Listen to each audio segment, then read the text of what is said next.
Guys, বাইরে ঠান্ডা ঠান্ডা ভাব, বেশ বৃষ্টিও হয়েছে। আমি একটু ঘুমিয়েছিলাম, ঘুম থেকে উঠে দেখি আমার প্রিয় মানুষটা, আমার ভালোবাসার মানুষটা আমার জন্য একটা স্পেশাল নাস্তা করছে। নাস্তা খালি দেখো, একবার দেখো, লুকটা দেখো।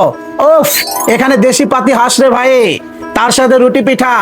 আহ, স্পেশাল একটা নাস্তা। কি বলো তোমরা ভাই? হাঁসের সাথে বাঁশের কি জানি একটা মিল আছে।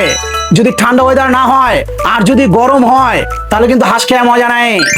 এই জন্য ঠান্ডা পড়ছে, সেও সুন্দর কইরা হাঁসটা ভুনা কইরা কিছু রুটি বানায়া আমার জন্য নিয়ে আসছে।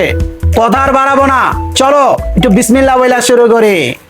গাইস দেখো দেখো, হাঁসটা যা রান্না করছে, তেল তেল তুল তুল, দেখো তেল ভাসছে।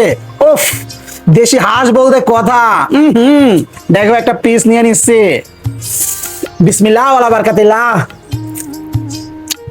চরের ভিতরে ধান পান খাওয়া হাঁস গাইস, যা সুস্বাদু আর তেলওয়ালা, তেলে ভরপুর, দেখছো তো নাকি? সর্বপ্রথম একটু হাঁস খেয়ে নেই, হাঁস। ওয়াও লেভেলের রান্না করছো। এখন একটু রুটি পিঠা দেখো, একটু ভিজিয়ে নিব ঝোলের সাথে। গ্রেভিটা যা হয়েছে না, দেখো একবার লুকটা দেখো।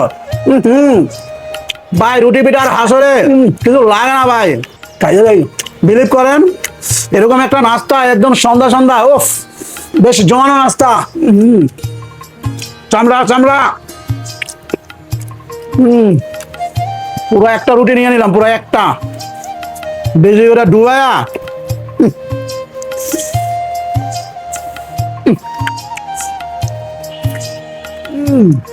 মারাত্মক রান্না করছো কলেজা, যা হয়েছে না এক কথা অসাম লেভেলের, অসাম।